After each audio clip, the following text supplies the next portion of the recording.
Hello aspirants, welcome to UPSC Olympiad. यहाँ हम continue कर रहे हैं इंडियन जुडिशरी। हमने सुप्रीम कोर्ट कंप्लीट कर लिया है, अब हम करेंगे हाई कोर्ट और सबऑर्डिनेट कोर्ट। ठीक है, तो हाई कोर्ट और जो सबऑर्डिनेट कोर्ट है वो पार्ट 6 में है। जैसे कि हमने कल देखा था, सुप्रीम कोर्ट जो है पार्ट 5 में है, पार्ट 6 में है हाई कोर्ट और सबऑर्डिनेट कोर्ट। ये इनके आर्टिकल्स हैं 214 से 233 तक और 233 से 237 तक सबऑर्डिनेट कोर्ट हैं। सबऑर्डिनेट कोर्ट और हाई कोर्ट स्टेट लेवल पर वर्क करते हैं और सुप्रीम कोर्ट है वो सेंट्रल लेवल पर वर्क करता है। लेकिन इनमें ऐसा कोई डिफरेंस नहीं है, ये इंटीग्रेटेड जुडिशरी है। ये सेंटर के लॉज को भी यहाँ पर चेक करते हैं, सेंटर के लॉज पे भी जजमेंट देते हैं और स्टेट के लॉज पर भी ये जजमेंट दे सकते हैं। ठीक है, इंटीग्रेटेड जुडिशरी है। क्योंकि जो हाई कोर्ट है उसका जो जुरिडिक्शन रहता है, टेरिटोरियल जुरिडिक्शन, वो स्टेट के जुरिडिक्शन के साथ को टर्मिनस रहता है। मतलब क्या है कि जहाँ तक स्टेट की टेरिटरी है, जहाँ तक स्टेट का पॉलिटिकल इन्फ्लुएंस है, वहाँ तक हाई कोर्ट का भी जुरिडिक्शन रहेगा। ओके, यहाँ पर एक से ज़्यादा मतलब दो या दो से ज़्यादा स्टेट का एक हाई कोर्ट हो सकता है। ये बात 7th कॉन्स्टिट्यूशनल अमेंडमेंट एक्ट 1956 में बताई गई थी। ठीक है, ये वाला जो अमेंडमेंट हुआ था 7th अमेंडमेंट, इसमें ये अलाउ किया गया था कि दो या दो से ज़्यादा स्टेट का मिलाकर एक हाई कोर्ट हो सकता है। जैसे कि पंजाब और हरियाणा का एक हाई कोर्ट है, कौन सा है? Chandigarh high court. ओके, तो यहाँ पर इनकी जो पावर है हाई कोर्ट की, जो जुरिडिक्शन है उसको एक्सटेंड भी कर सकते हैं और कम भी कर सकते हैं। कौन कर सकता है? पार्लियामेंट। लेकिन सुप्रीम कोर्ट की जो जुरिडिक्शन होती है उसको कम नहीं किया जा सकता है, उसको बढ़ाया ही जा सकता है बस। सुप्रीम कोर्ट और हाई कोर्ट में डिफरेंसेस देख लेते हैं। ठीक है, ज्यादा डिफरेंसेस नहीं है, जो डिफरेंसेस है वो याद रखना है अपन को। ठीक है, जो ये प्राइमरी कोर्ट होता है कंट्री का, है ना, ऑल ओवर इंडिया का एक ही कोर्ट है ये पूरा, और ये स्टेट्स के एपेक्स बॉडी होती है स्टेट में। ठीक है, हाई कोर्ट जो होता है एक स्टेट का हाई कोर्ट टॉप कोर्ट होता है। ठीक है, यहाँ पर ये पार्ट 5 में है, ये पार्ट 6 में है। यहाँ पर चीफ जस्टिस ऑफ इंडिया होते हैं, यहाँ पर chief justice of state high court होते हैं। ये सिर्फ एक ही है पूरी कंट्री में। ठीक है, यहाँ पर ये 25 हाई कोर्ट्स हैं। ओके, ये सारे ट्राइब्यूनल, सारे जो भी कोर्ट है इंडिया के, उस पर ये सुपरिटेंडेंस रखता है, नज़र रखता है। ठीक है, उनको ये कंट्रोल में रखता है। यहाँ पर हाई कोर्ट जो है, हाई कोर्ट के नीचे जितने भी कोर्ट है उनको वो कंट्रोल में रखता है, उनको सुपरिटेंडेंस करता है। ओके, देन रिट जुरिडिक्शन दोनों के पास है। ठीक है, ये जो सुप्रीम कोर्ट है इसके पास सिर्फ फंडामेंटल को राइट्स को लेकर ही रिट जुरिडिक्शन है। आर्टिकल 32 हमने देखा था, आर्टिकल 32। ठीक है, इसमें 5 तरीके के रेट्स मिले हैं सुप्रीम कोर्ट को, जो सिर्फ फंडामेंटल राइट के केसेस में ही लागू हो सकते हैं। लेकिन यहाँ पर हाई कोर्ट में अगर देखा जाए तो फंडामेंटल राइट्स के केसेस में भी लागू होंगे रेट्स, और नॉर्मल लीगल राइट्स में भी ये रिट्स इशू कर सकता है। हाई कोर्ट जो है वो नॉर्मल केसेस में भी रिट्स इशू कर सकता है, बट सुप्रीम कोर्ट सिर्फ और सिर्फ फंडामेंटल राइट्स वाले केसेस में ही रिट्स इशू करता है। तो यहाँ पर रिट्स की पावर किसके पास ज़्यादा है? हाई कोर्ट के पास ज़्यादा है। ठीक है, ये आपको याद रखना है। देन उसके बाद क्वालिफिकेशंस देख लेते हैं। क्वालिफिकेशंस में भी थोड़ा डिफरेंस है। सिटीजन ऑफ इंडिया होना दोनों के लिए कॉमन है। ठीक है, दोनों जजेस, दोनों कोर्ट्स के जजेस के लिए सिटीजन होना जरूरी है। अब सुप्रीम कोर्ट की अगर बात करें तो यहाँ पर 5 साल वो हाई कोर्ट में जज रहे हों, ठीक है, या 10 साल वो एडवोकेट रहे हों हाई कोर्ट में, ठीक है, या फिर डिस्टिंग्विश्ड जूरिस्ट रहे हों प्रेसिडेंट के ओपिनियन में। ठीक है, तो ये कंडीशन है। फिर यहाँ पर देखते हैं एटलीस्ट 10 साल तक वो कोई सा भी जुडिशल ऑफिस रखा हो, उन्होंने जुडिशल ऑफिस में वो काम किए हों, ऐसे पर्सन को यहाँ पर जज बनाया जाता है। ठीक है, या फिर 10 साल तक वो एडवोकेट रहे हों हाई कोर्ट में। अगर हाई कोर्ट में 10 साल से वो एडवोकेट हैं या 10 साल से वो इंडिया में कहीं भी जुडिशल ऑफिस एक्वायर करके रखे हैं तो वो पर्सन यहाँ पर जज बन सकते हैं। यहाँ पर एक कंडीशन जो यहाँ पर है डिस्टिंग्विश्ड जूरिस्ट की, यहाँ नहीं है। मतलब यहाँ पर ज़्यादा एक कंडीशन है ना, क्वालिफिकेशन एक ज़्यादा है, एक यहाँ कम है। ठीक है, ये आपको याद रखना है। अपॉइंटमेंट कैसे होती है? देखिए, अपॉइंटमेंट दोनों की सेम ही है ऑलमोस्ट। यहाँ पर प्रेसिडेंट ही अपॉइंट करते हैं दोनों को। ठीक है, और कॉलेजियम सिस्टम जो होता है, हमने जो कॉलेजियम सिस्टम पढ़ा था 1992 में, जो बना था कॉलेजियम सिस्टम, उसके थ्रू ही यहाँ पर अपॉइंटमेंट होती है। ठीक है, ये चीज़ आपको याद रखनी है। ओके, यहाँ पर हमने अपॉइंटमेंट अच्छे से पढ़ लिया सुप्रीम कोर्ट की। हाई कोर्ट की देख लेते हैं क्या रहता है इसमें। यहाँ पर चीफ जस्टिस ऑफ इंडिया से कंसल्ट करना रहता है, ठीक है, मतलब कॉलेजियम से, और गवर्नर ऑफ जो स्टेट होता है, जिस स्टेट के हाई कोर्ट का यहाँ पर हम जज को अपॉइंट कर रहे हैं, उनसे कंसल्ट करना होता है। तो यहाँ 3 लोग कंसल्ट करते हैं। ठीक है, गवर्नर ऑफ स्टेट को याद रखना है, यहाँ सीएम नहीं है। ठीक है, कई बार आपको ऑप्शन में सीएम दे दिया जाएगा कि सीएम से कंसल्ट करते हैं क्या, सीएम का कोई रोल नहीं होता है यहाँ पर। गवर्नर, गवर्नर मतलब सीएम ही होता है, क्योंकि गवर्नर को कौन एडवाइस देता है? Council of minister. ठीक है, चलिए आगे देखते हैं। अब हम यहाँ पर और क्या है, रिटायरमेंट। रिटायरमेंट जो सुप्रीम कोर्ट के जजेस है वो 65 साल में रिटायर हो जाते हैं, बाकी जो हाई कोर्ट के जजेस हैं वो 62 साल में रिटायर होते हैं, ठीक है। नंबर ऑफ जजेस रह गया, नंबर ऑफ जजेस यहाँ पर सुप्रीम कोर्ट में कितने हैं, 34 हैं, ठीक है। पहले 31 थे, अभी 34 हो गए हैं, ठीक है, जिसमें से एक चीफ जस्टिस ऑफ इंडिया होते हैं, बाकी 33 जो होते हैं वो अदर जजेस होते हैं, ठीक है। हाई कोर्ट में अलग अलग, हाई कोर्ट में अलग अलग स्ट्रेंथ है, अलग अलग तरीके से वहाँ पर रिक्रूटमेंट होती है, कितने लोग रखना है, कितने जजेस होना है, वो सब स्टेट्स के अलग हैं, ओके। कौन डिसाइड करता है, ये प्रेसिडेंट, और प्रेसिडेंट ही डिसाइड करता है कितने नंबर ऑफ जजेस रहेंगे, ठीक है। फिर यहाँ पर प्लीडिंग, जो सुप्रीम कोर्ट के जज हैं वो कहीं प्लीड नहीं कर सकते हैं, ना तो वो सर्विस के दौरान, ना ही रिटायर होने के बाद। प्लीडिंग का क्या मतलब होता है, वो कहीं भी जाके कुछ अपना अर्जी नहीं लगा सकते, कुछ रिक्वेस्ट नहीं कर सकते हैं, ठीक है। और जो हाई कोर्ट के जजेस हैं वो प्लीड कर सकते हैं कब, अपने हायर कोर्ट में, मतलब सुप्रीम हाई कोर्ट से हायर कोर्ट कौन सा है, सुप्रीम कोर्ट, वहां पर वो प्लीड कर सकते हैं, ठीक है। रिमूवल एंड ट्रांसफर ऑफ जजेस, ठीक है। तो यहाँ प्रेसिडेंट ही रिमूव करते हैं, लेकिन पार्लियामेंट की स्पेशल मेजोरिटी लगती है, जो हमने देखा पूरे इम्पीचमेंट प्रोसीजर, और वही सेम टू सेम प्रोसीजर यहाँ है, ठीक है। हाई कोर्ट के जजेस और सुप्रीम कोर्ट के जजेस को अगर रिमूव करना है तो सेम ग्राउंड्स हैं, है ना, जो कॉन्स्टिट्यूशन में सेम ग्राउंड्स मेंशन है, सेम प्रोसेस है, सेम प्रोसीजर है, सब कुछ सेम है, ठीक है। इम्पीचमेंट दोनों का सेम होता है, ये आपको याद रखना है, इसमें कोई डिफरेंस नहीं है, ठीक है। देन सैलरीज, यहाँ पर एक डिफरेंस है सैलरीज में बस, कि जो सुप्रीम कोर्ट के जजेस हैं उनकी सैलरी और पेंशन कहाँ से जाती है, कंसोलिडेटेड फंड ऑफ इंडिया से ही जाती है, लेकिन जो हाई कोर्ट के जजेस हैं उनकी जो सैलरी है वो कंसोलिडेटेड फंड ऑफ स्टेट से जाती है, और जो पेंशन है वो कंसोलिडेटेड फंड ऑफ इंडिया से जाती है, ये आपको डिफरेंस याद रखना है, ठीक है। और यहाँ पर कोई भी मिनिमम एज नहीं बताई गई है दोनों जजेस के लिए, हाई कोर्ट के जजेस के लिए भी और सुप्रीम कोर्ट के जजेस के लिए कोई मिनिमम एज यहाँ पर डिफाइन नहीं है कॉन्स्टिट्यूशन में, ठीक है। और यहाँ पर जो डिस्टिंग्विश्ड जूरिस्ट वाली कंडीशन है वो सिर्फ सुप्रीम कोर्ट में है, हाई कोर्ट में नहीं है, ठीक है। अपॉइंटमेंट, बाकी अदर टाइप के जैसे chief justice of high court जो है, chief justice of high court, उनका अपॉइंटमेंट कैसे होता है, प्रेसिडेंट ही अपॉइंट करते हैं, ठीक है। चीफ जस्टिस ऑफ इंडिया से कंसल्ट करेंगे और गवर्नर से कंसल्ट करेंगे, ठीक है। तो ये चीज समझ लीजिए आप, तीन लोग ये मिलकर chief justice of high court को अपॉइंट करते हैं, और अगर मान लो किसी कॉमन हाई कोर्ट बना रहे हैं, कॉमन हाई कोर्ट के जज को ही अपॉइंट कर रहे हैं, तो फिर दो गवर्नर से कंसल्ट करेंगे दोनों स्टेट के, ठीक है, ये चीज क्लियर है। फिर यहाँ पर अदर रेगुलर जजेस की अपॉइंटमेंट कैसे होती है, प्रेसिडेंट अपॉइंट करते हैं, किससे कंसल्ट करते हैं, चीफ जस्टिस ऑफ इंडिया से, ठीक है, फिर गवर्नर से, ठीक है, और फिर chief justice of concern high court. तो यहाँ पर चार लोग मिलकर नॉर्मल जजेस की अपॉइंटमेंट करते हैं, ये चीज आपको याद रखनी है, ठीक है।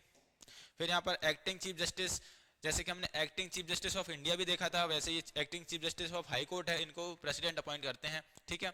जब भी अगर वो ऑफिस जो है चीफ जस्टिस का वो वैकेंट है ना, वहाँ एब्सेंट है थोड़े टाइम के लिए, जज काम नहीं कर पा रहे हैं किसी भी रीजन की वजह से, तो यहाँ पर प्रेसिडेंट अपॉइंट करते हैं। एडिशनल जज को भी कौन अपॉइंट करता है, यहाँ पर एडिशनल जज को करते हैं प्रेसिडेंट अपॉइंट, ठीक है। वहाँ सुप्रीम कोर्ट में हमने देखा था एक होता है एडहॉक जज, है ना, एडहॉक जज थे, हमने देखा था, उनको अपॉइंट कौन कर रहा था, CJI, chief justice of India, लेकिन यहाँ जो एडिशनल जज है उनको प्रेसिडेंट अपॉइंट कर रहे हैं, ठीक है।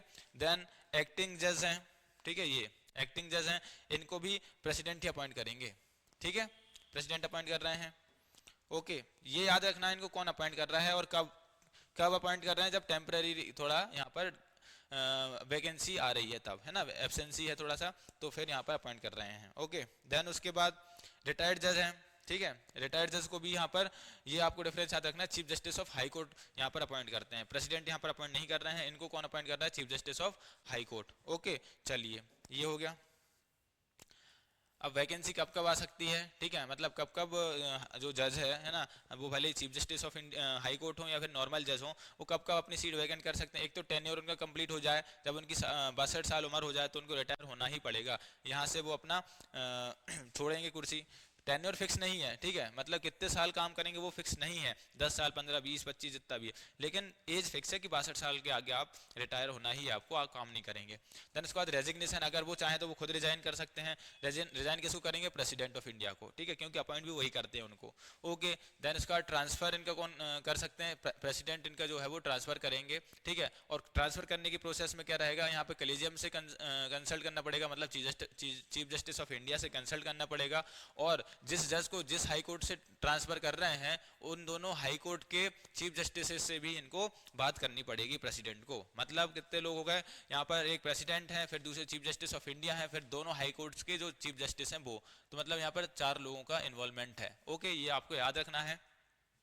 देन उसके बाद रिमूवल है, रिमूवल की प्रोसेस मैंने आपको बता दिया, सुप्रीम कोर्ट के जजेस की जो रिमूवल प्रोसेस है वही सेम इनके पास है। इम्पीचमेंट होगा इनका पार्लियामेंट में स्पेशल मेजोरिटी के थ्रू, है ना। कमेटी बनेगी पहले 3 मेंबर की जो इनको इंक्वायर करेगी। इनके सिर्फ 2 ग्राउंड है जो कौन कौन से, एक मिसबिहेवियर है और एक है इनकैपेसिटी, ठीक है। ये 2 ग्राउंड मेंशन है कॉन्स्टिट्यूशन में जिनके बेसिस पर इनको रिमूव किया जा सकता है। चलिए ये आपको याद रखना है, ठीक है। इनका जो प्रोसीजर दिया है वो कॉन्स्टिट्यूशन में नहीं दिया। देखिए आपको ये बात बहुत अच्छे से याद रखनी है, जज इंक्वायरी एक्ट 1968 जो है उसमें प्रोसीजर दिया है, पूरा डिटेल्ड प्रोसीजर जो हमने समझा था कि पार्लियामेंट में पहले कमेटी बनेगी, वो कमेटी इंक्वायर करेगी, फिर इंक्वायरी के बाद वो मोशन आएगा, है ना। फिर वो मोशन को 100 लोग सपोर्ट करेंगे अगर वो लोकसभा में है, और 50 लोग सपोर्ट करेंगे अगर वो राज्यसभा में है, ठीक है। तो ये जो प्रोसीजर है पूरा डिटेल्ड, ये कॉन्स्टिट्यूशन में मेंशन नहीं है। ये कहाँ मेंशन है, जजेस इंक्वायरी एक्ट 1968 में, ठीक है। ये इस एक्ट में मेंशन है, कॉन्स्टिट्यूशन में मेंशन नहीं है। ये आपको क्वेश्चन में आ सकता है, ठीक है। ये आपके ऑप्शन में आपको आ जाएगा कि कॉन्स्टिट्यूशन में मेंशन है इंपीचमेंट का प्रोसीजर, ऐसा नहीं है, ठीक है। ये चीज याद रखनी है आपको। देन यहाँ पर ओथ और अफर्मेशन देख लेते हैं, ठीक है। इनकी जो ओथ है, ठीक है, जो जजेस की, सारे जजेस की, सुप्रीम कोर्ट के जज की या हाई कोर्ट के जज की, ये कहाँ पर है, 3rd शेड्यूल में है, ठीक है। 3rd शेड्यूल में है। हमने अभी शेड्यूल पढ़े नहीं है, मैं शेड्यूल पे एक बहुत शानदार अच्छी वीडियो बनाऊंगा, ठीक है। बस वो देखनी है आपको और सारे शेड्यूल आपके कवर हो जाएंगे। और वैसे भी अभी जो लेक्चर्स बना रहा हूँ मैं, ये जो लेक्चर्स हैं ये बहुत कंप्लीट लेक्चर्स हैं, कंप्लीट हैं एकदम। आप इनको अगर देख रहे हैं तो फिर आपको कहीं और कुछ देखने की जरूरत नहीं है, ठीक है। आपका प्रीलिम्स इस बार का आराम से हो जाएगा, ठीक है। तो ये लेक्चर्स में सब कुछ कवर है, क्योंकि यहाँ पर 3rd शेड्यूल है, ओके। ये अब क्या ओथ है इनकी ये देख लेते हैं, ठीक है। ये जो हाई कोर्ट के जजेस हैं वो गवर्नर के सामने ओथ लेते हैं, सुप्रीम कोर्ट के जज किसके सामने लेते हैं ओथ, प्रेसिडेंट ऑफ इंडिया के सामने, ठीक है। To uphold constitution, laws and sovereignty, integrity, हमने 4 हमने ओथ देखी थी, ठीक है। सुप्रीम कोर्ट के जजेस की कितनी ओथ थी, 4, वो 4 ओथ इनकी हैं सेम, ठीक है। यहाँ पर कोई डिफरेंस नहीं है ओथ में।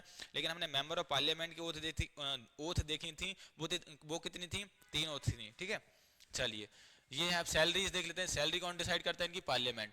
सैलरीज इनको जो हाई कोर्ट के जजेस हैं उनकी सैलरी देता कौन है, कंसोलिडेटेड फंड ऑफ स्टेट से आती है, ठीक है। लेकिन डिसाइड कौन करता है इसको, पार्लियामेंट, ओके। और जो पेंशन है हाई कोर्ट के जजेस की वो कहाँ से आती है, कंसोलिडेटेड फंड ऑफ इंडिया से। ये आपको डिफरेंस याद रखना है, सैलरी आती है स्टेट से और जो पेंशन आती है वो आती है इंडिया के कंसोलिडेटेड फंड से, ठीक है।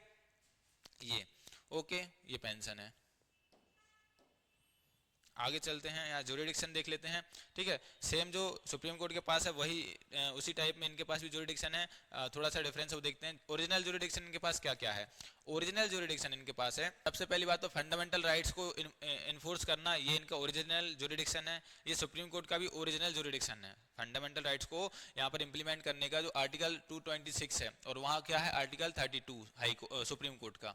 सुप्रीम कोर्ट आर्टिकल 32 के अंडर फंडामेंटल राइट्स को इन्फोर्स करता है, और हाई कोर्ट जो है वो 226 के अंदर इनको इन्फोर्स करते हैं। मतलब अगर क्वेश्चन आता है कि supreme court and high court both have the same original jurisdiction over the fundamental rights, तो ये ऑप्शन सही है, ठीक है। देन उसके बाद मतलब जहां पर कॉन्स्टिट्यूशन का इंटरप्रिटेशन होना है, ठीक है, बहुत सारे केसेस इनके ओरिजिनल ज्यूरिडिक्शन में आते हैं। मतलब इंडिया में 2 कोर्ट जो हैं वो कॉन्स्टिट्यूशन को इंटरप्रेट कर सकते हैं, एक है सुप्रीम कोर्ट और एक है हाई कोर्ट, ठीक है, ओके। देन इसके बाद मैरिज से रिलेटेड जितने भी केस हैं, divorce, company laws, contempt of court, ये आपको याद रखना है, कंटेम्प्ट ऑफ कोर्ट ये इनका ओरिजिनल ज्यूरिडिक्शन है, ठीक है। देन उसके बाद election of the parliament and the state legislature, election जो होते हैं एमपीज और एमएलएस के, वो कहाँ जाते हैं, कहाँ सुने जाते हैं, वो हाई कोर्ट में सुने जाते हैं। ये उनका ओरिजिनल ज्यूरिडिक्शन है, मतलब शुरुआत यहाँ से होगी केसेस की, ठीक है। आपसे अगर ये पूछ लिया जाए कि मेंबर ऑफ पार्लियामेंट या पीएम का जो इलेक्शन डिस्प्यूट है वो कहाँ सॉल्व होगा, ठीक है, कौन सुनेगा उसको, सुप्रीम कोर्ट या हाई कोर्ट। तो आप सोचेंगे पीएम तो कंट्री का पीएम होता है, तो उसके जो डिस्प्यूट्स हैं वो भी सुप्रीम कोर्ट सुनेगा, है ना, कंट्री का कोर्ट है। लेकिन ये गलत है ना। जो पीएम के जो डिस्प्यूट्स होंगे इलेक्शन से लेकर, वो सब हाई कोर्ट्स में सुने जाएंगे जिस कॉन्स्टिट्यूएंसी से वो पीएम बने हैं, ठीक है। तो आपको ये चीज़ आपको बहुत अच्छे से याद रखनी है, ये नहीं गलतियाँ करनी है छोटी छोटी। उसके बाद रेवेन्यू मैटर्स जितने भी हैं, रेवेन्यू को लेकर जितने भी मैटर्स हैं वो सब हाई कोर्ट के अंदर ही आते हैं ओरिजिनल ज्यूरिडिक्शन में, ओके। फिर रेट हमने देख लिया, ये जो रिट्स पावर ही हैं, यहाँ पर फंडामेंटल राइट्स के लिए रिट्स इशू कर सकते हैं और नॉर्मल लीगल राइट्स के लिए भी रिट्स इशू कर सकते हैं, वाइडर पावर है इनके पास, ओके। ये जो रिट्स जो है ना, रिट ज्यूरिडिक्शन है, ये बेसिक स्ट्रक्चर का पार्ट है चंद्र कुमार केस में, ठीक है। चंद्र कुमार केस जो हुआ था उसमें बताया गया था कि जो रिट ज्यूरिडिक्शन है सुप्रीम कोर्ट का वो बेसिक स्ट्रक्चर का पार्ट है। चलिए ये आपको याद रखनी है ये चीज़ें। एपीलेट ज्यूरिडिक्शन है फिर इनके पास। एपीलेट ज्यूरिडिक्शन का मतलब क्या होता है कि बाय अपील इनके पास कोई केस आते हैं, ठीक है, अपील करते हैं। पहले लोअर कोर्ट में केस चलेगा, फिर लोअर कोर्ट में सॉल्व नहीं हुआ या लोअर कोर्ट का डिसीजन सही नहीं लगा तो फिर अपील कर सकते हैं लोग कहाँ पर, हाई कोर्ट में। तो ये ऐसे डिसीजन होते हैं जैसे कि डेथ सेंटेंस अगर किसी को मिला है, किसी को फांसी की सजा दी गई है, तो फिर यहाँ पर वो अपील कर सकता है, ठीक है। एक तो ये हो गया। देन उसके बाद सिविल मैटर, क्रिमिनल मैटर, दोनों मैटर में यहाँ पर अपील कर सकते हैं। सबऑर्डिनेट कोर्ट है उसकी सारी अपील्स कहाँ जाती हैं, हाई कोर्ट जाती हैं, ठीक है, ये इसमें है और ज़्यादा कुछ नहीं है। देन पावर ऑफ सुपरिटेंडेंस है, ठीक है, सारे जो भी कोर्ट हैं, लोअर कोर्ट, ट्राइब्यूनल जो भी उसके अंदर आते हैं, उन सब पर ये सुपरिटेंडेंस करते हैं हाई कोर्ट। सिर्फ मिलिट्री कोर्ट्स को नहीं और मिलिट्री ट्राइब्यूनल्स पर इनके सबऑर्डिनेंस पावर नहीं है, बाकी सारे कोर्ट और ट्रिब्यूनल्स पर है, ठीक है। उसके बाद ये सिर्फ एडमिनिस्ट्रेटिव सुपरिटेंडेंस नहीं करते हैं, जुडिशियल सुपरिटेंडेंस भी रहता है ना, मतलब जो भी जजमेंट्स दे रहे हैं लोअर कोर्ट्स वो भी इनके अंडर आती हैं, ठीक है, वो उनको चेंज कर सकते हैं, मॉडिफाई कर सकते हैं। ओके, यहाँ पर एक चीज़ और है, गवर्नर जो है हाई कोर्ट से कंसल्ट करेंगे गवर्नर जब भी कोई भी यहाँ पर जुडिशियल अपॉइंटमेंट्स होंगी स्टेट में, ठीक है, स्टेट में जो कोई से भी अदर जो जुडिशियल अपॉइंटमेंट्स करनी है, किसी को सबऑर्डिनेट कोर्ट का जज बनाना है तो वो किससे कंसल्ट करेंगे, हाई कोर्ट से करेंगे, ठीक है। डिस्ट्रिक्ट जजेस के लिए भी है और नॉर्मल जजेस के लिए भी कंसल्ट किससे करना पड़ेगा, हाई कोर्ट से तो करना ही पड़ेगा। कोर्ट ऑफ रिकॉर्ड मतलब क्या होता है कि इनके जो भी जजमेंट्स रहेंगे वो कैसे एज अ एविडेंस काम करेंगे, टेस्टिमनी काम करेंगे, परपेचुअल मेमोरी में रहेंगे, ठीक है, ये लीगल प्रेसिडेंट बन जाते हैं, लीगल रेफरेंस की तरह यूज होते हैं, एविडेंस की तरह बन जाते हैं ये चीज़ें। देन उसके बाद ये कंटेम्प्ट ऑफ कोर्ट भी अपना पनिश कर सकते हैं, ठीक है, ये इनका ओरिजिनल ज्यूरिडिक्शन भी है और ये इस वाले कॉन्सेप्ट के अंदर आता है, कंटेम्प्ट ऑफ कोर्ट मैंने आपको बताया है, ठीक है। और ये अपना रिव्यू भी कर सकते हैं अपनी जजमेंट, ये सारी चीज़ें इसके अंदर आ जाती हैं। पावर ऑफ जुडिशियल रिव्यू भी है इनके पास और ये बेसिक स्ट्रक्चर का पार्ट भी है, ठीक है। हाँ, ये कॉन्स्टिट्यूशन में मेंशन नहीं है, ओके, और ये बेसिक स्ट्रक्चर का पार्ट भी है, ठीक है, इतना आपको याद रखना है। जुडिशियल रिव्यू कब करते हैं, जब ये देखा जाता है इन 3 केसेस पर जुडिशियल रिव्यू होता है कि ये फंडामेंटल राइट्स को, तो वो कोई सा भी लॉ जो है, कोई सा भी एक्ट है, वो फंडामेंटल राइट्स को वायलेट तो नहीं कर रहा है, ठीक है। देन उसके बाद ऐसी कोई भी अथॉरिटी के थ्रू लॉ नहीं बनाया जाएगा जिसके पास पावर ना हो वैसा लॉ बनाने की, समझ रहे हैं आप, जिसके पास जो पावर है वो उसी से रिलेटेड लॉ बनाएगा। अगर ऐसा कोई लॉ बन जाए जो उसके पास पावर ही नहीं थी वो उसका लॉ बना दे तो फिर वो लॉ नल एंड वॉइड हो जाएगा, फिर उस पर जुडिशियल रिव्यू होगा, ठीक है। देन उसके बाद कॉन्स्टिट्यूशनल प्रोविजंस के अगेंस्ट नहीं जाना चाहिए कोई सा भी लॉ। कॉन्स्टिट्यूशनल जो प्रोविजंस हैं, जो बेसिक है अपना इंडिया का कॉन्स्टिट्यूशन, उसके प्रोविजंस के अगेंस्ट कोई लॉ नहीं होना चाहिए। तो इन चीज़ों पर, इन बेसिस पर जुडिशियल रिव्यू होता है, इन 3 ग्राउंड्स पर, ठीक है, आपको याद रखना है अच्छे से। फिर constitutional safeguard for independence of high court, क्या कॉन्स्टिट्यूशनल सेफगार्ड्स हैं, वही सेफगार्ड हैं सेम जो कि सुप्रीम कोर्ट के पास हैं, ठीक है। अपॉइंटमेंट से लेकर, टेन्योर से लेकर, सैलरीज वगैरह सब यहाँ पर फिक्स रहती हैं, ज़्यादा कोई डिस्टर्बेंस नहीं रहता है, तो इनका मेंटेन रहता है ना। अब हम चलिए सबऑर्डिनेट कोर्ट देख लेते हैं, है ना। सबऑर्डिनेट कोर्ट में क्या क्या आ जाते हैं, हाई कोर्ट है, हाई कोर्ट के अंदर आते हैं सबऑर्डिनेट कोर्ट, ठीक है, डिस्ट्रिक्ट कोर्ट रहते हैं, डिस्ट्रिक्ट कोर्ट रहते हैं और मेट्रोपॉलिटन एरियाज रहते हैं। देखिए मेट्रोपॉलिटन एरियाज कहते हैं जो प्रेसिडेंसीज थी ना पहले, इंडिपेंडेंस से पहले जो प्रेसिडेंसीज एरियाज थे जैसे कि कलकत्ता, बॉम्बे, मद्रास, है ना, बड़ी बड़ी सिटीज़ जो हैं, तो वहाँ पर जो कोर्ट होते थे उनको प्रेसिडेंसी कोर्ट बोलते थे, उन्हीं को चेंज करके मेट्रोपॉलिटन एरिया बना दिया गया है, मेट्रोपॉलिटन वहाँ पर कोर्ट होते हैं, ठीक है। तो और कुछ नहीं है यहाँ पर, मेन अपना ये स्ट्रक्चर है और ये पूरा जो स्ट्रक्चर है सबऑर्डिनेट कोर्ट्स का, ये अलग अलग स्टेट में अलग अलग है, ठीक है, कहीं कॉमन नहीं है, ये सिर्फ हाई कोर्ट तक सारी चीज़ें कॉमन है, उसके नीचे जितने भी जो भी कोर्ट है वो क्योंकि सब्जेक्ट किस स्टेट सब्जेक्ट में आते हैं ये, ठीक है, स्टेट के अंदर आ जाते हैं, तो ये सबके अलग अलग हैं, है ना, जो स्ट्रक्चर है सबका अलग अलग है। जैसे एमपी में अलग है, राजस्थान में अलग है, तमिलनाडु में अलग होगा, छत्तीसगढ़ में अलग होगा, सब जगह अलग होगा, ठीक है। सबसे जो हाईएस्ट जुडिशियल अथॉरिटी रहती है डिस्ट्रिक्ट में, वो रहते हैं डिस्ट्रिक्ट जज, ठीक है। अगर ये डिस्ट्रिक्ट सिविल केस में काम कर रहे हैं, अगर ये सिविल मैटर में देख रहे हैं तो इनको डिस्ट्रिक्ट जज बोला जाता है, और अगर ये क्रिमिनल केस लड़ रहे हैं या देख रहे हैं, क्रिमिनल केस में जजमेंट दे रहे हैं तो इनको सेशन जज बोला जाता है, ये आपको याद रखना है, और इसमें कोई ज़्यादा है नहीं है, ठीक है। मैं बस बहुत ही सिलेक्टिव चीज़ें बताऊंगा जो ज़्यादा ज़रूरी हैं। यहाँ पर देखिए इनके पास क्या जुरिडिक्शन रहता है, ये मैन है, ठीक है। जो सबऑर्डिनेट कोर्ट का जो जुरिडिक्शन है वो जो पेक्यूनरी जुरिडिक्शन होता है, मतलब पैसे से रिलेटेड जो भी पैसा, रेवेन्यू, इससे रिलेटेड जो भी जुरिडिक्शन है इनके पास है, काफ़ी है, मतलब अनलिमिटेड जुरिडिक्शन, कितने करोड़ तक का भी ये केस सुन सकते हैं सबऑर्डिनेट कोर्ट जो है, मतलब डिस्ट्रिक्ट कोर्ट जो है वो सुन सकता है आराम से, ठीक है, ठीक है। चलिए यहाँ पर पंचायत कोर्ट्स होते हैं, फिर है ना, छोटे लेवल पर जो पंचायत के लेवल पर होते हैं सब जगह अलग अलग होते हैं, म्युनिसिपल कोर्ट होते हैं, ठीक है, ये सब डिसाइड करता है हाई कोर्ट, और ये इतने इंपॉर्टेंट नहीं है ना, इनको बस आप एक बार नज़र से देख लीजिए, जुडिशियल एंड मेट्रोपॉलिटन मजिस्ट्रेट होते हैं, ठीक है। अपॉइंटमेंट मैन है। देखिए इनकी अपॉइंटमेंट कैसे होती है वो समझ लेते हैं, ठीक है। डिस्ट्रिक्ट जज की अपॉइंटमेंट कैसे होती है ये समझ लीजिए सबसे पहले, कि यहाँ पर गवर्नर इनको अपॉइंट करता है, ठीक है, स्टेट से के हाई कोर्ट से कंसल्ट करके, ठीक है। स्टेट हाई कोर्ट जो रहेगा उससे कंसल्ट करेंगे गवर्नर और अपॉइंट कर देंगे डिस्ट्रिक्ट जज को। क्या क्वालिफिकेशन चाहिए डिस्ट्रिक्ट जज के लिए? सबसे पहली बात तो वो किसी भी सेंट्रल या स्टेट गवर्नमेंट सर्विस में नहीं होना चाहिए। हमने देखा हमारा जो डीपीएसपी का आर्टिकल 50 है, जुडिशियल सर्विस और एग्जीक्यूटिव सर्विस को उन्होंने सेपरेट करके रखा है वहाँ पर, ठीक है। तो सेपरेशन ऑफ पावर है यहाँ पर ये। देन उसके बाद एडवोकेट रहा हो 7 साल तक या प्लीडर रहा हो, ठीक है, कहीं ना कहीं उसने काम किया हो as a advocate, as a lawyer, है ना। तो प्लीडर मतलब लॉयर ही होता है एक तरीके से। तो 7 साल यहाँ पर 7 ईयर का क्राइटेरिया है डिस्ट्रिक्ट जज बनने के लिए, ठीक है, ये आपको याद रखना है। और फिर हाई कोर्ट उसको रिकमेंड करे, ठीक है। तो 3 चीज़ें हैं, पहले तो वो कहीं भी एग्जीक्यूटिव सर्विस में नहीं होना चाहिए, देन उसके बाद 7 साल उसको प्लीडर या लॉयर बनना है, एडवोकेट बनना है, देन उसके बाद वो हाई कोर्ट उसको रिकमेंड करे, ठीक है। अपॉइंटमेंट ऑफ अदर जजेस, अब डिस्ट्रिक्ट जज को छोड़कर बाकी जजेस की अपॉइंटमेंट कैसे होती है, ठीक है, तो ये गवर्नर ही करते हैं स्टेट पब्लिक सर्विस कमीशन और हाई कोर्ट से चर्चा करके, ठीक है। मतलब डिस्ट्रिक्ट जज में स्टेट पब्लिक सर्विस कमीशन जो होती है, पीएससी जो होती हैं, उनसे कंसल्ट नहीं किया जाता है डिस्ट्रिक्ट जज के केस में, लेकिन नॉर्मल जज के केस में उनसे कंसल्ट किया जाता है। मतलब यहाँ 3 लोग अपॉइंटमेंट करते हैं, ठीक है, ये आपको याद रखना है। अभी हम देखते हैं, चलिए यहाँ पर कुछ जो अल्टरनेटिव डिस्प्यूट रेजोल्यूशन के जो कुछ पार्ट हैं, ठीक है, क्योंकि इंडिया की जुडिशरी सबको पता है बहुत ओवरबर्डन है, बहुत ही इनफेक्टिवली काम कर पा रहे हैं ये लोग, ठीक है, इतने जल्दी बहुत ज़्यादा केसेस हैं और बहुत ही स्लो इनकी प्रोसीडिंग्स रहती हैं, ठीक है। तो यहाँ पर अल्टरनेटिव डिस्प्यूट मैकेनिज्म लेकर आए जिससे केसेस जल्दी सॉल्व हो, जस्टिस सबको जल्दी जल्दी मिले। उसमें ट्राइब्यूनल्स हो जाते हैं, ग्राम न्यायालय हैं, लोक अदालत है, ठीक है, और भी ग्राम पंचायत हैं, बहुत सारी चीज़ें हैं। अब हम देख लेते हैं यहाँ पर, चलिए, है ना, कैसे अल्टरनेटिव डिस्प्यूट रिड्रेसल मैकेनिज्म में क्या क्या चीज़ें आती हैं।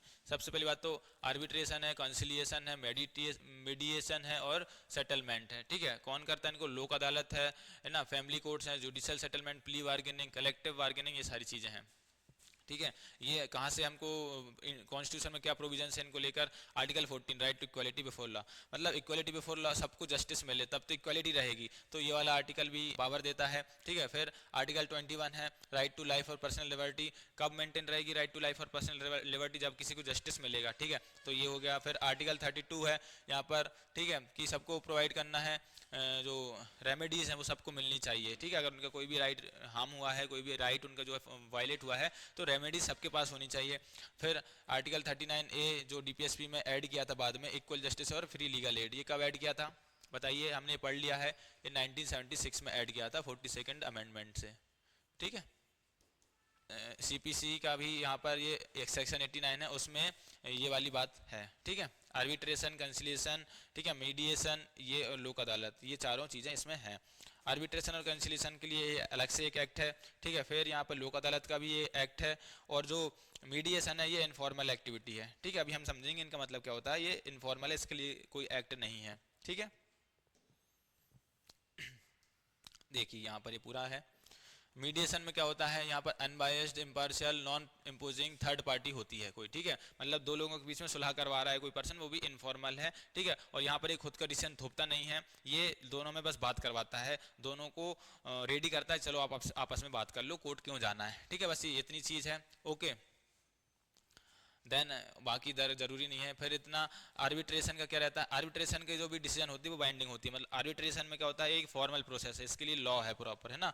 यहाँ पर ये वाला एक्ट है, ठीक है, आर्बिट्रेशन और कंसिलिएशन दोनों के लिए लॉ है, ठीक है। ये बाइंडिंग होता है आर्बिट्रेशन में, अगर 2 लोग हैं, ठीक है, और वो 2 लोग क्या बात कर रहे हैं, ठीक है, उनके बीच में क्या डिस्प्यूट है, ये कौन सुनेगा? ये थर्ड पर्सन सुनेगा, ठीक है, ये आर्बिट्रेटर बोलते हैं उसको, वो आर्बिट्रेटर सुनेगा, और फिर दोनों का सुनने के बाद आर्बिट्रेटर जो है वो डिसीजन देगा, और डिसीजन दोनों पर बाइंडिंग रहेगा, ठीक है। तो यहाँ पर ये बाइंडिंग हो जाता है।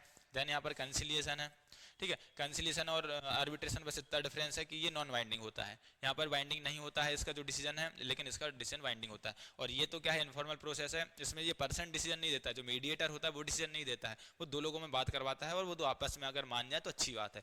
तो यहाँ पर ये चीज़ आपको समझ में आनी चाहिए, ठीक है।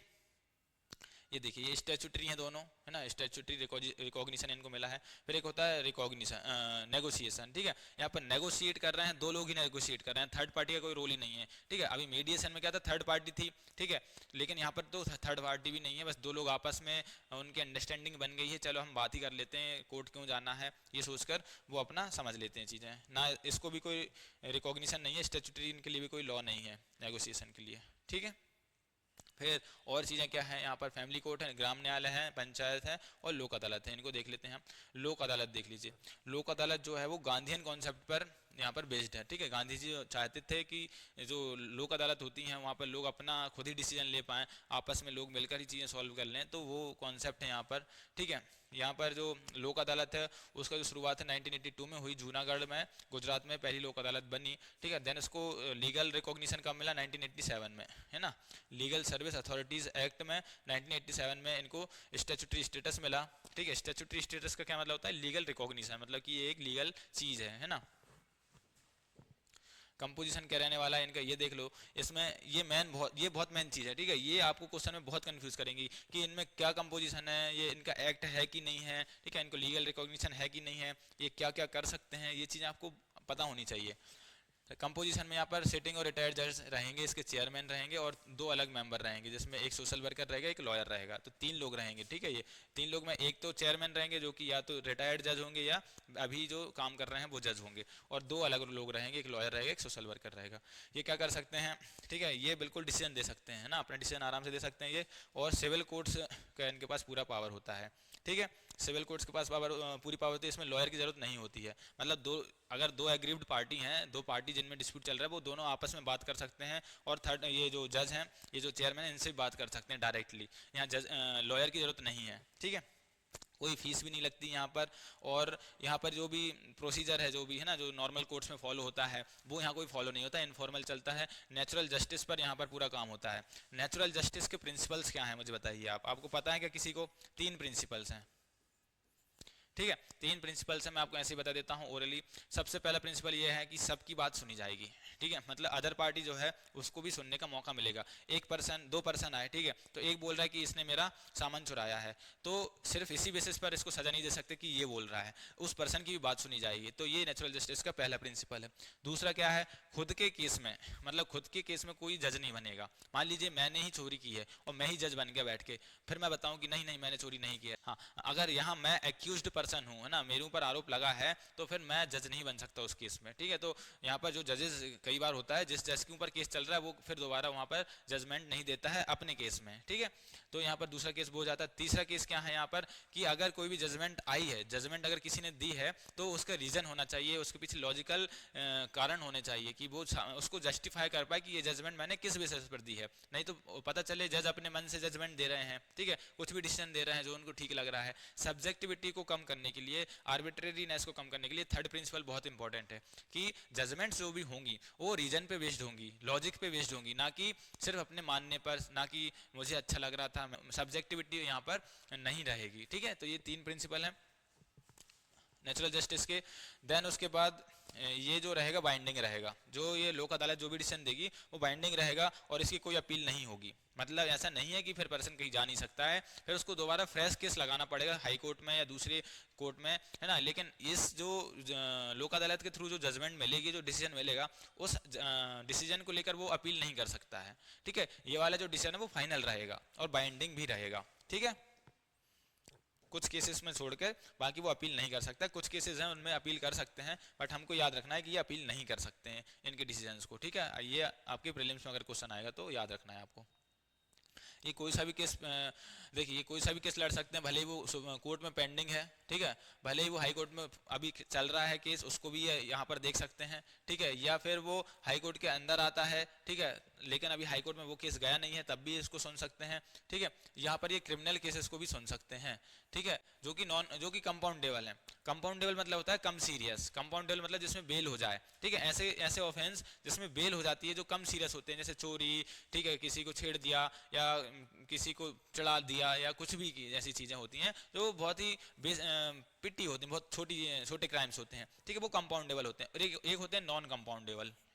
नॉन कंपाउंडेबल मतलब इनको छोड़ा नहीं जा सकता, ये बहुत सीरियस क्राइम होते हैं जैसे कि मर्डर, रेप, है ना, और भी चीज़ें। तो नॉन कंपाउंडेबल जो होते हैं नॉन बेलेबल होते हैं, उन पर बेल भी नहीं मिलती है, तो ऐसे केस तो नहीं लड़ सकते हैं ये लोग यहाँ पर लोक अदालत में, लेकिन कंपाउंडेबल केस क्रिमिनल नेचर के वो यहाँ पर देख सकते हैं, ठीक है। फैमिली डिस्प्यूट देख सकते हैं, मैट्रिमोनियल चीज़ें देख सकते हैं, ठीक है, और लेबर डिस्प्यूट देख सकते हैं, है ना, वर्कमैन्स कंपनसेशन केस देख सकते हैं, बैंक रिकवरी, ये छोटे डिस्प्यूट्स हैं, ठीक है। यहाँ पर नो ज्यूरिडिक्शन किस में नहीं है, डाइवोर्स में नहीं है इनके पास ज्यूरिडिक्शन, और नॉट कंपाउंडेबल लॉस के अंदर भी नहीं है। ये याद रखना आपको, डाइवोर्स के केस ये नहीं देख सकता है, लोक अदालत जो है वो डाइवोर्स के केस नहीं देख सकता है, ठीक है, याद रखना है आपको।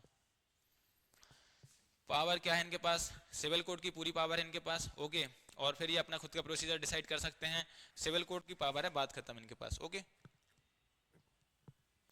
ये इस लेवल पर लोक अदालत बनती हैं, ठीक है। एक तो डिस्ट्रिक्ट लेवल पर लोक अदालत बन सकती है, डिस्ट्रिक्ट ये वाली अथॉरिटी उसको बनाती है, फिर ताल्लुक के लेवल पर बनती है, ये कमेटी उसको बनाती है। मतलब ये जो कमिटीज़ हैं ये ऑर्गेनाइज करती हैं लोक अदालत को। लोक अदालत कहाँ बनेंगी, ये अलग अलग जगह बनती हैं, ठीक है, जब नीड आती है तब बनती हैं, तो ये अलग अलग लेवल पर बनती हैं, ठीक है। फिर यहाँ पर 2002 में अभी तो ये बन रही थी अलग अलग टाइम पे, यहाँ पर 2002 में परमानेंट लोक अदालत बनाई है। किस चीज़ को लेकर बनाई है ये ट्रांसपोर्ट, पोस्टल सर्विसेज, जो पब्लिक यूटिलिटी सर्विसेज है ना, उनको लेकर एक फिक्स परमानेंट लोक अदालत बनाई गई है, ठीक है। इस एक्ट के अंदर ही लोक अदालत का ये एक्ट याद रखना है आपको, लीगल सर्विस अथॉरिटीज एक्ट 1987 याद रखना है आपको, ठीक है। ये ज्यूरिडिक्शन ऑफ परमानेंट लोक अदालत अप टू 10 लाख 10 लाख रुपए तक का ये केस देख सकता है पब्लिक यूटिलिटी सर्विस के लिए, ठीक है, ओके। ये प्री लिटिगेशन मैटर्स को ही देख सकते हैं बस, कोई भी मैटर जो कोर्ट में चल रहा है उसको ये नहीं देख सकती, ये परमानेंट लोक अदालत जो बनी है ये सिर्फ जो केस नहीं गया है अभी कोर्ट में उसको ही सुन सकती है, ठीक है। फिर है न्याय पंचायत, ठीक है। न्याय पंचायत का भी वही डेमोक्रेटिक डिसेंट्रलाइजेशन हो, विलेज कम्युनिटी खुद अपना कर पाए सेल्फ रूल, ठीक है, उसके लिए हैं ये। इसमें जो प्रोसीजर फॉलो होता है वो भी सिंपल होता है, कोई फॉर्मल प्रोसीजर इसमें नहीं होता है, ठीक है, इनफॉर्मल चलते हैं, नेचुरल जस्टिस पे काम करते हैं। नेचुरल जस्टिस के 3 प्रिंसिपल हमने अभी पढ़ ही लिए हैं, ठीक है। देन उसके बाद इसमें सिविल और क्रिमिनल दोनों ये केस सुन सकते हैं, लेकिन ये कम मतलब जो कंपाउंडेबल है ना बस उन्हीं केसेस को ये सुन सकते हैं, क्रिमिनल केसेस को। और इनकी जो पेक्यूनरी लिमिट होती है, मतलब पैसे से रिलेटेड जो भी केसेस सुनेंगे वो भी बहुत कम होती है ना, 1 लाख 5 लाख ऐसा कुछ होता है, बस ज़्यादा नहीं रहते हैं। फिर ग्राम न्यायालय, ग्राम न्यायालय जो है वो उसके लिए एक्ट है, ठीक है। अभी हमने कौन सा देखा, ये न्याय पंचायत, इसके लिए कोई एक्ट नहीं है, ठीक है, लेकिन ग्राम न्यायालय के लिए यहाँ एक्ट है, ठीक है। ग्राम न्यायालय का जो एक्ट है वो है 2008 में ये आया, ठीक है। यहाँ पर बताया गया एवरी पंचायत या ग्रुप ऑफ पंचायत के लिए यहाँ पर इंटरमीडिएट लेवल पर ग्राम न्यायालय होगा, लेकिन यहाँ मैंडेटरी नहीं है, मतलब हो सकता है, ठीक है। ग्राम न्यायालय होना चाहिए, जरूरी है, अच्छी बात है, लेकिन यहाँ पर मैंडेटरी नहीं है कि होना ही चाहिए, ठीक है। इसमें कौन रहते हैं, जो जजेस रहते हैं वो न्यायाधिकारी कहलाता है, जो उसका चेयरपर्सन होता है, जो हेड होता है, और वो जुडिशियल मजिस्ट्रेट होते हैं फर्स्ट क्लास के, ठीक है। और उसको अपॉइंट कौन करता है, स्टेट गवर्नमेंट अपॉइंट करती है, कंसल्ट करती है किससे, हाई कोर्ट से, ठीक है। ये एक प्रॉपर फॉर्मल प्रोसीजर है, ठीक है। और फिर जुरिडिक्शन इनका कहाँ रहता है, ठीक है, स्टेट गवर्नमेंट बताएगी कि कहाँ किस किस केसेस में इनका जुरिडिक्शन होता है, ठीक है, ओके। कंसल्ट करेगी हाई कोर्ट से, फिर ये सिविल और क्रिमिनल केस दोनों देख सकते हैं, ठीक है। देन उसके बाद इनका जो पेक्यूनरी जुरिडिक्शन है पैसे से लेकर वो हाई कोर्ट डिसाइड करेगा, ठीक है। फीचर्स क्या हैं इनके, मोबाइल कोर्ट होते हैं, ये यहाँ से वहाँ जाते रहते हैं, ठीक है, एक जगह फिक्स नहीं रहते हैं ये, और इनको 6 महीने के अंदर, ये एक खास बात है इसमें, 6 महीने के अंदर इनको डिसीजन देना पड़ता है, ठीक है ना। इनका अगर इनके पास कोई केस आया है तो उसके 6 महीने के अंदर अंदर उसको निपटाना पड़ेगा, उस पर डिसीजन देना पड़ेगा, ताकि जल्दी से केसेस चलें, ज़्यादा डिले ना हो। फैमिली कोर्ट्स हैं, ठीक है, फैमिली कोर्ट देख लेते हैं। ये भी देखिए स्टैट्यूटरी रिकॉग्निशन है, इनको भी स्टैट्यूटरी कोर्ट है ये। फैमिली कोर्ट एक्ट 1984 में ये बने गए थे, ठीक है। स्टेट गवर्नमेंट इनको बनाती है हाई कोर्ट से कंसल्ट करके, ठीक है। यहाँ पर फैमिली के डिस्प्यूट ही सुने जाएंगे, सिर्फ मैरिज हो गया फैमिली के, है ना, ये चीज़ें ही सुनी जाएंगी यहाँ पर। ये अपना खुद का प्रोसीजर रख सकते हैं, ठीक है ना, यहाँ पे अपने खुद का प्रोसीजर रख सकते हैं, और मीडिएशन और कंसिलेशन से भी अपना सॉल्व कर सकते हैं, ठीक है। तो सेटिंग द डिस्प्यूट मीडिएशन के थ्रू भी ये सॉल्व कर सकते हैं। चलिए ये चीज़ आपको याद रखनी है। अब कंपैरिजन कर लीजिए, यहाँ पर कंपैरिजन हमने कर ही लिया आर्बिट्रेशन और मीडिएशन में, ठीक है। ये एक पूरे क्वासी जुडिशियल प्रोसेस है, ये लीगल प्रोसेस है, ये रिकॉग्नाइज्ड है, ठीक है, बाय लॉ। और ये एक जो इनफॉर्मल प्रोसीजर है, यहाँ पर कोई भी चीज़ थोपी नहीं जाती है, बाइंडिंग नहीं होती है, बाइंडिंग होती हैं। तो ये आप एक बार पढ़ लीजिए, अपन ने सारी बातें इसमें कर ही ली हैं, ठीक है। कंसिलिएशन, मीडिएशन, लोक अदालत भी देख ली हमने, कमर्शियल कोर्ट का कोई रोल नहीं है इतना, ठीक है। एस्टेब्लिशमेंट हुआ था, ये इतना काम का नहीं है। प्ली बार्गेनिंग देख लेते हैं हम। यहाँ पर प्ली बार्गेनिंग का मतलब ये होता है, सिंपल सा मैं आपको समझा देता हूँ। ये इस एक्ट में 2006 में इंट्रोड्यूस की थी सीआरपीसी के चैप्टर है ना, ये इस चैप्टर में, और इसमें है, ठीक है। प्ली बार्गेनिंग एक लीगल प्रोसेस है और लीगल रिकॉग्निशन है इसको। इसमें क्या होता है कि आप एक बड़ी सज़ा ना लेकर छोटी सज़ा को एक्सेप्ट कर लेते हैं। मतलब आपके ऊपर मान लीजिए बहुत ज़्यादा केसेस लगे हैं, ठीक है, आपको बहुत ज़्यादा सज़ा हो सकती है। आप छोटे से केसेस में अपने आप को दोषी ठहरा लेते हैं कि हाँ मेरी गलती, इसमें मुझे सज़ा दे दो। छोटे से केस में आपको सज़ा मिल जाएगी, ठीक है, पर आपको जो ज़्यादा सज़ा मिलनी चाहिए थी या ज़्यादा सज़ा मिल सकती थी, उससे आप बच जाते हैं, आप बार्गेन कर लेते हैं, ठीक है। तो यहाँ पे ही होता है और कुछ नहीं होता है। यहाँ पर आप बड़े केस को छोड़ के छोटे से केस में आप अपना गिल्टी मान लेते हैं खुद को, लेस सीरियस ऑफेंस में, तो आप बच जाते हैं। फिर कलेक्टिव बार्गेनिंग क्या होता है, आप ये वर्कर्स के लिए होता है। वर्कर डिस्प्यूट मैकेनिज्म जो होता है कि सारे वर्कर्स मिलकर अपना बार्गेनिंग करते हैं, कलेक्टिव बार्गेनिंग है। कलेक्टिव होकर अपनी डिमांड्स रखते हैं और बार्गेन करते हैं एडमिनिस्ट्रेशन से, मैनेजमेंट से, तो ये कलेक्टिव बार्गेनिंग होती है, ठीक है। ट्राइब्यूनल्स हैं इंडिया में, देखो हाँ ये बहुत इंपॉर्टेंट टॉपिक है ट्राइब्यूनल्स का, ठीक है। तो इंडिया में ट्राइब्यूनल्स कब बनाएगा, ये बनाएगा 1976 में, ठीक है। 1970s में ज़रूरत लगी, फर्स्ट एआरसी ने यहाँ पर रिकमेंडेशन दी, जेसी कमेटी जो है 1969 उन्होंने यहाँ पर रिकमेंडेशन दी, और फिर स्वर्ण सिंह कमेटी ने 1976 में रिकमेंडेशन दी। उनके बेसिस पर यहाँ पर 42nd कॉन्स्टिट्यूशनल अमेंडमेंट एक्ट आया, जिसमें पार्ट 14 ऐड किया गया, ठीक है। पार्ट 14 ऐड किया गया, जिसमें 2 आर्टिकल्स ऐड किए गए, आर्टिकल 323A और 323B, ठीक है। तो इसके थ्रू यहाँ पर ट्राइब्यूनल्स बने, ठीक है। 2 टाइप के ट्राइब्यूनल्स हैं, है ना, इंडिया में। सबसे पहला तो है सेंट्रल एडमिनिस्ट्रेटिव ट्राइब्यूनल, ठीक है, CAT, central administrative tribunal. Then उसके बाद है स्टेट एडमिनिस्ट्रेटिव ट्राइब्यूनल, ठीक है। डिफरेंस देख लो, यहाँ से सारी चीज़ें समझ आ जाएंगी आपको। पब्लिक सर्विस से जो मैटर है ना, वो सब ये देखते हैं, है ना। आर्टिकल 223A में जो है वो कैट है ना, सेंट्रल एडमिनिस्ट्रेटिव ट्राइब्यूनल, ये पब्लिक सर्विस से रिलेटेड सारे मैटर ये देखते हैं। और जो आर्टिकल 223B में जो है, जो स्टेट है ना, सेट, स्टेट एडमिनिस्ट्रेटिव, वो अदर मैटर्स भी देखते हैं, ठीक है, जैसे taxation, foreign exchange, industrial, labour law, land reform, ये सब अलग। लेकिन ये सिर्फ एडमिनिस्ट्रेटिव पब्लिक सर्विस से रिलेटेड मैटर देखते हैं, ठीक है। आपको ये याद रखना है। ये पार्लियामेंट अपॉइंट करती है ना, पार्लियामेंट इसको एस्टेब्लिश करती है, किसको, कैट को, है ना। कैट को कौन अपॉइंट करती है, पार्लियामेंट। और जो सेट है उसको स्टेट लेजिस्लेचर अपॉइंट करती है, ठीक है। और पार्लियामेंट भी अपॉइंट कर सकती है, मतलब पार्लियामेंट कैट को सिर्फ पार्लियामेंट अपॉइंट करती है, लेकिन जो सेट होते हैं उसको दोनों अपॉइंट कर सकते हैं, पार्लियामेंट भी और स्टेट लेजिस्लेचर भी, ठीक है। यहाँ पर सिर्फ एक ही ट्राइब्यूनल है, कैट जो है वो एक ही ट्राइब्यूनल है ना, आर्टिकल 223 के अंदर, state and 1 for each state, ठीक है। तो यहाँ पर हाँ ये चीज़ मैं समझाना चाह रहा था आपको कि जो कैट जो है ना, सेंट्रल एडमिनिस्ट्रेटिव ट्राइब्यूनल जो है, वो एक तो सेंटर के लिए है, फिर वहाँ की हर एक स्टेट के लिए एक है, ठीक है। मतलब सबकी जो पब्लिक सर्विसेज है, सेंट्रल गवर्नमेंट की भी और स्टेट गवर्नमेंट की भी पब्लिक सर्विसेज है, उनके लिए ये बनाया जाता है। इसको सिर्फ पार्लियामेंट बनाती है, ठीक है। ये हर स्टेट का एक होता है और सेंटर का एक है, ठीक है। देन उसके बाद इसमें कोई हायरार्की नहीं होती है, ठीक है। ऐसा नहीं होता है कि स्टेट का जो ट्राइब्यूनल है कैट जो है वो नीचे है, फिर सेंटर का उससे ऊपर है, ये हायरार्की में नहीं होता, ये सब इक्वली होते हैं, सब एक ही है ना। मतलब जो भी आर्टिकल 223 के अंदर जो भी ट्राइब्यूनल बना है वो सब एक ही है, उसमें कोई हायरार्की नहीं है। लेकिन जो आर्टिकल 223B जो सेट है, स्टेट एडमिनिस्ट्रेटिव ट्राइब्यूनल है, उसमें हायरार्कीज भी हो सकती हैं कि ये नीचे वाला ट्राइब्यूनल है, फिर इसके ऊपर अपीलीट ट्राइब्यूनल हो सकता है, ये सारी चीज़ें, ठीक है। ये बने हैं कुछ सेट, है ना, स्टेट एडमिनिस्ट्रेटिव ट्राइब्यूनल्स ये है। कैट तो एक ही है क्योंकि इनके फंक्शंस हैं, ये नेचुरल जस्टिस पर काम करते हैं। नेचुरल जस्टिस के 3 प्रिंसिपल अभी मैंने बताया, आपको याद है क्या। देन उसके बाद यहाँ पर क्वाजी जुडिशियल फंक्शन रहता है इनका, और ये किसी भी प्रोसीजर से बाउंड नहीं होती क्योंकि ये नेचुरल जस्टिस पर काम करते हैं। ये है कैट, ठीक है।